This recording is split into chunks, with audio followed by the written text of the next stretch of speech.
Hello and welcome to Standard Costing Part 1 Overview and Direct Materials Variances. My disclaimer and copyright notice: the information and opinions in this presentation are those of the author only and not the author's employers or affiliated organizations, including but not limited to Irvine Valley College and the South Orange County Community College District. The presentation is for educational purposes only and does not constitute any legal or accounting advice whatsoever. This presentation is copyright 2008 to 2020 by Bennett Tchaikovsky. All rights are reserved. Any distribution is strictly prohibited. Presentations from time to time use information from the third parties or the third party information. The third party information is the property of those respective copyright holders, and the author does not make any claim to the third party information. So what is it about standard costs, or why are we discussing standard costs here in managerial accounting? What we need to do is we need to be developing, either in real time or in short time, we need to know what's going on with our production. So what we have to go through and do is, for those parts that are going into our production costs, meaning that what goes into our work in process. You have direct materials, you have direct labor, you have variable overhead and fixed overhead. That's what's going into our work in process as a manufacturer. What we're going to do with standard costing is we're going to be coming up with standards for each one of these four factors. We're going to develop standards for these. What we're then going to do is we're going to basically compare our standard to what actually happened to kind of see what those variances are. And so what we're really going through and doing is we're saying, okay, here's what our budget should be. And then at the same time, here is our actuals, or here's what it actually cost me. The reason why this becomes so important is that if there's all of a sudden a price surge or something else like that, we need to make sure that we can react proactively. For example, if I'm running a restaurant and all of a sudden the price of chicken skyrockets or the price of beef skyrockets, I need to be able to to charge more to my customers, or else I might be operating at a loss. So it's very, very important that when we're looking at, we need to develop standards for our production, just like we do in our entire business, in terms of what something should cost versus what it actually did cost. So when we're looking at direct materials variances, there's a few different things that actually can cause these to go through and to have basically what happens.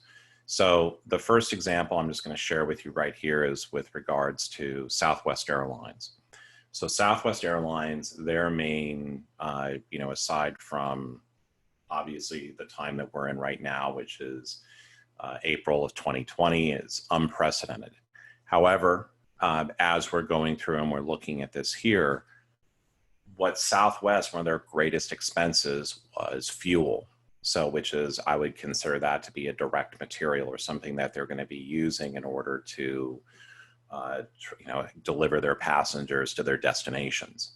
So when I look at Southwest, what's really interesting is that Southwest, for the direct materials, is that they entered into various different, what we would call hedging transactions. And so what this means is they bought futures that would guarantee basically the fuel prices. It loaded up on hedges against higher fuel prices. And at that point in time, with oil trading above $90 a barrel, Southwest was not doing that. And over here, you can kind of see that they were getting it at $51 a barrel. So they were really being proactive in terms of watching their direct materials. Over here, though, this is a few years later. This is in 2016.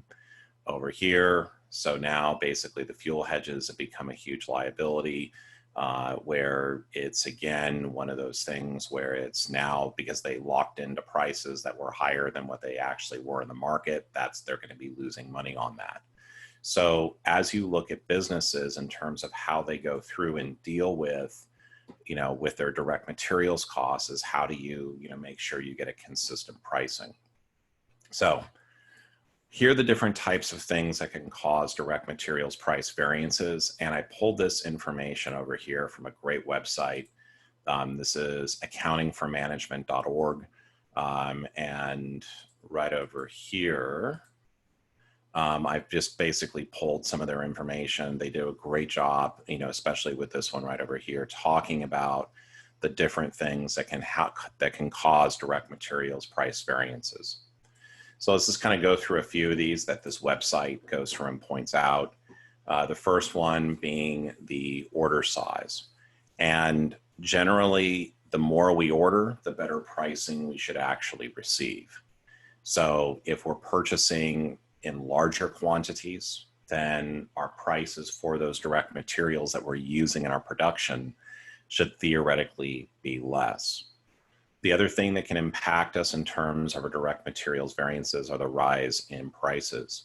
So again, the rise in the general price level may increase the input costs. And again, if our prices are rising, so if we have a budget for a certain amount and all of a sudden in the real market it's going way, way up, then that may be causing problems. Over here is like what we call urgent needs. If I am desperate for anything, I'm probably going to be paying a higher price. And that really goes for a lot of things, including corporate financing. If I'm trying to raise money and I need money, then the investor is going to stick me because I need the cash.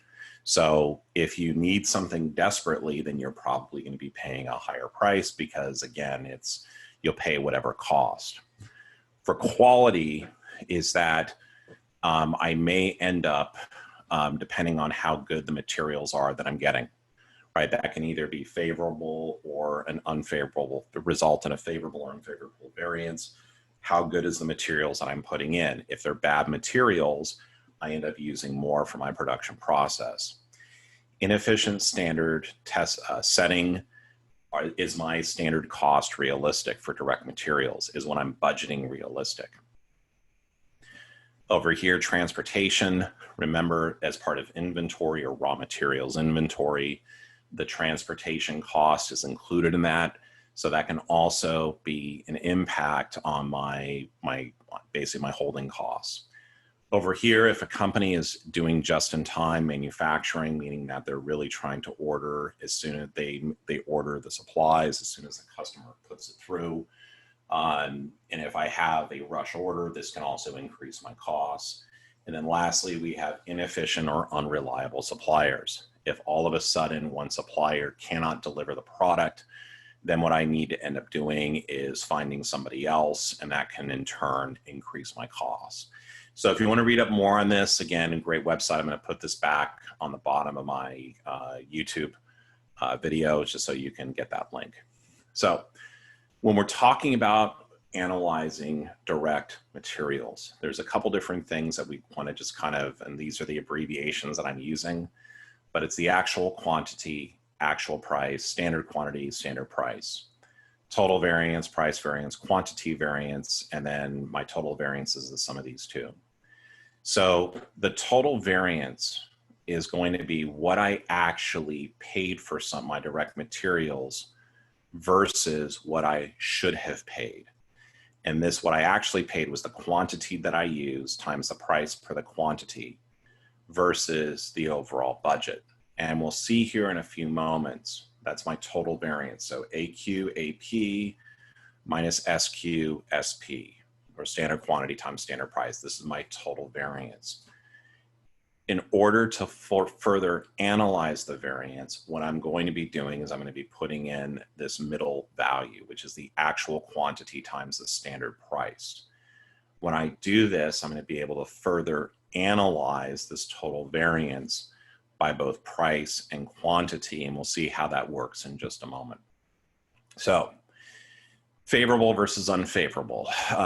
This, I think, really boggles students because they think of things in either positive or negative amounts, and they say, oh my God, this should be favorable or unfavorable. It's not. Look at it, take a step back, okay, and say to yourself, and we're just going to look at the total variance. When I look at the total variance, which is my actual quantity times less actual quantity times actual price, less my standard quantity times the standard price, this is my total variance. If I spent more than what I budgeted, So if I spent 500 versus a budget of 400, it's going to be unfavorable. So if I paid more for my direct materials than we should have, basically it's going to be, if I pay more and used more than I used more than I should have, it's going to be unfavorable. If I paid less overall than what I should have paid, then it's going to be, if I paid less, it will be favorable. So when we get to this, don't think about it in terms of positive or negative values. You take a little bit more of a common sense approach. The one other thing I'll show you right here is that this is our total variance.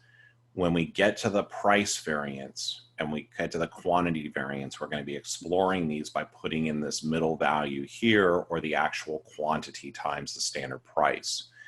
So when I do this here, why do I call this my price variance? Because I'm keeping the quantity constant, but I'm showing the change in price here, the actual quantity times the standard price. Here, with my quantity variance, how am I able to isolate this? Well, I'm keeping the price constant, and I'm basically comparing over here the quantity amounts, which is giving me my quantity variance. As we'll see momentarily, the price variance plus the quantity variance has to equal the total variance. So the way we're going to handle direct materials problems is, the first thing we want to do is we want to compute the total variance. Once we've computed the total variance, we're then going to be creating what we call the middle value, or the actual quantity times the standard price. Then what I'm going to be doing is I'm going to compare these middle parts to come up with my price and then my quantity variance. Then my last thing I'm going to do is I'm going to add up these two here to get to my total variance. Again, you want to use logic, don't use absolutes, but use logic to see if something is favorable or unfavorable. So here we go. We've got full send ink, FSI. So full send is the Nelk boys. So it's my alleged Zoom bombing a few weeks back. So I'm not sure if it was them or not, but it's all in good fun. So FSI manufactures t-shirts and custom apparel. To make one shirt, FSI estimates that 1.5 square yards of cloth will be used. We estimate that the cost to cost $5 per square yard. Okay. This right here is talking about standards. So I'm manufacturing t-shirts and custom apparel. To make one shirt, FSI estimates that 1.5 square yards of cloth will be used. So to make one item, I'm going to need 1.5 square yards of cloth. FSI estimates the cloth to cost $5 per square yard. So this is my estimate. Now, this is what I actually spent. During the month of October, FSI produced 30,000 shirts using 51,000 square yards of cloth at a total cost of $244,800. And then we're being asked for the various different item parts down here. So let's go through here and take a look. And so here's our base problem, and I'll try to make this a little bit bigger for everybody to see on the screen. A little bit too big, but we'll kind of run with that right here. Okay. So the first thing I want to go through and do is my step one is I'm going to take what I actually paid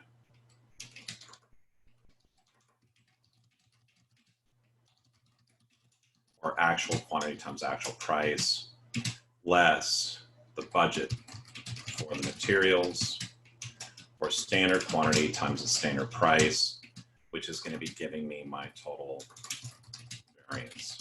Okay. So in terms of, and we'll kind of set this up like this, we'll have the actual quantity, actual price. And I'm going to first go here and compare this to my standard quantity and my standard price. Okay. So what did I actually spend in terms of my direct materials? So the actual amount that I spent was right here. It's $244,800. Or I used 51,000 square yards of cloth, right? I've made 30,000 units, but I used, my materials were 51,000 square yards of cloth. So my quantity was 51,000.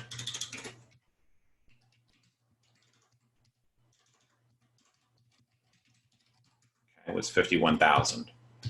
Now the total amount I paid for this was 244,800. Okay. So I used 51,000 square yards of cloth over here, and my total cost for this was 244,800. What did I actually pay per square yard for this? Well, it's not giving it to me, right? I don't have to necessarily give you that in the problem, but what I did give you was enough information to figure this out. So my cost per square yard, and we can call this right over here, list this as a green amount. So I have here 51,000 times actual price equals 244,800.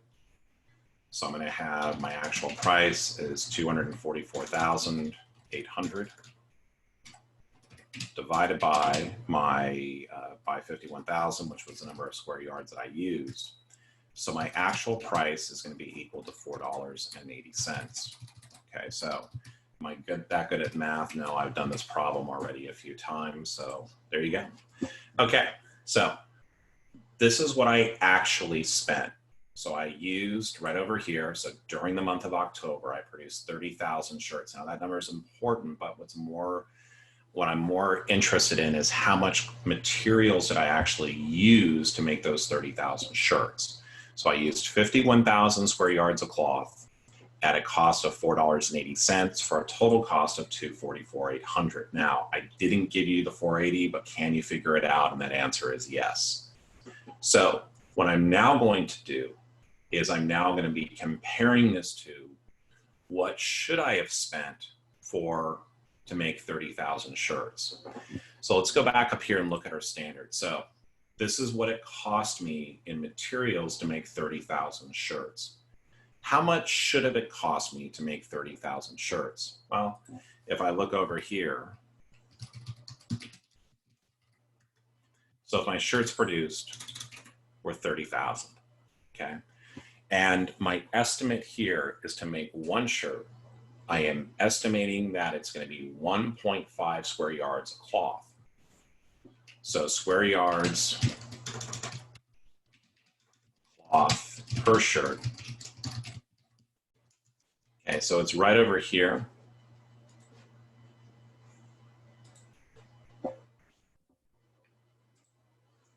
So this is taking me 1.5 square yards of cloth per shirt.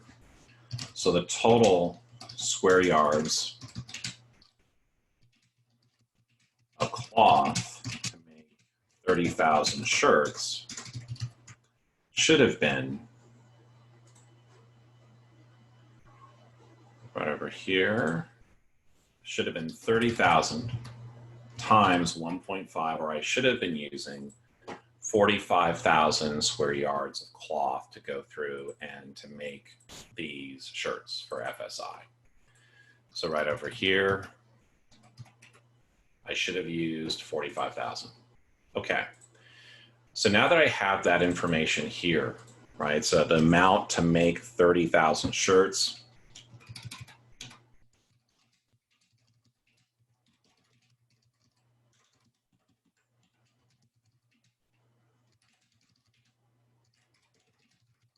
so I should have used 45,000 square yards of cloth. So this is what I should have done. Okay, so to make 30,000, this is what I should have done. How do I know that?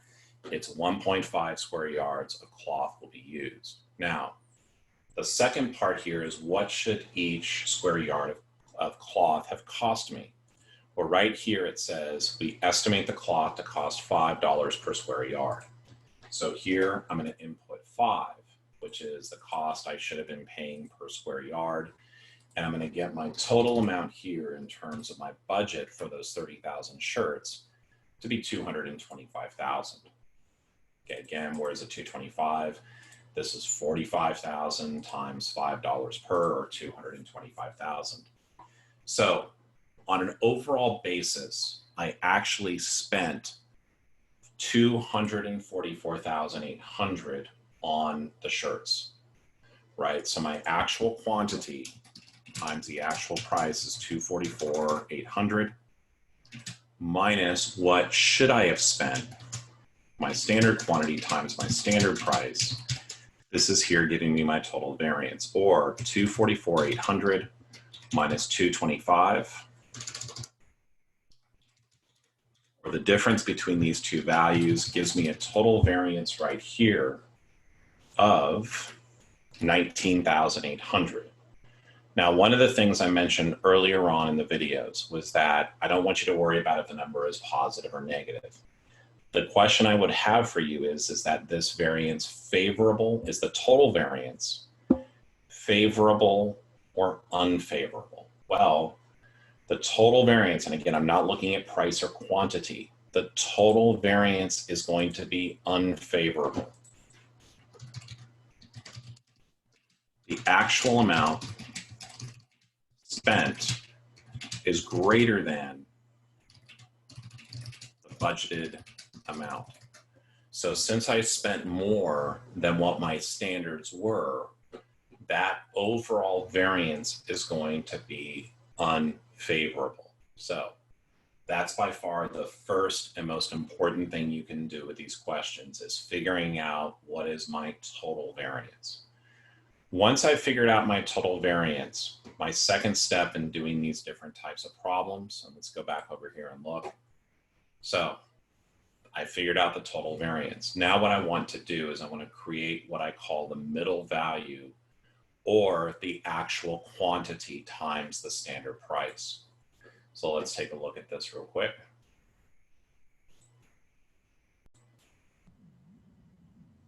So what I'm now going to do is I'm now going to be using, I want to create this middle value.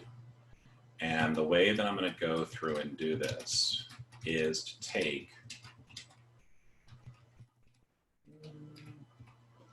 my middle value is going to be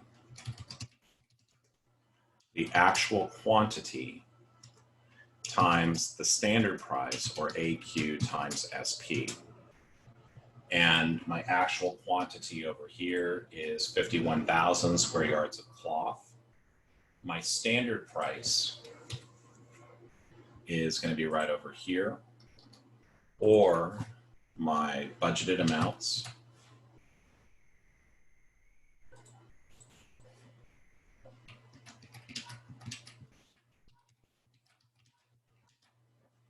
So over here, my middle value, so this is my second step. My middle value is the actual quantity times the standard price. And we'll see why we're doing this in a minute. Okay, so the first thing that we went through and we did with this particular question is we figured out what's our total variance. We said it was 19,800 unfavorable, and why is that? Well, the reason why is because I spent on a total basis more than I should have. The second part of this is now to go through and say to ourselves, well, where is that total variance coming from? Where does this unfavorable variance come from? It's coming from two different parts. And where it's coming from is it's coming from both price and it's coming from the quantity used. So we're going to spend time now analyzing each one of these. So my step 2 was to drop in this middle value. So let's first talk about the pricing, the price variance. And what the price variance is, it's going to be actual quantity times actual price minus the actual quantity times the standard price. This will give me my price variance. Why do I call this comparison of these two here between the actual cost and the middle value my price variance? If you notice here, and I mentioned this a little bit earlier, because I'm leaving the quantity constant, I'm calling this the price variance because that's really what I'm comparing right here. So when I look at this here, I'm going to get 244,800 minus 255,000, or a difference over here on my price variance of a negative 10,200. Now, if you notice what I've always said on this is I don't want you to think about this in absolutes or negatives or positives. Think about it like this. What did I actually spend per square yard versus what did I actually budget per square yard, just in terms of pricing, because that's what we're analyzing here. When I'm analyzing this here, just in terms of pricing, right, I actually spent less per square yard than I actually had budgeted for.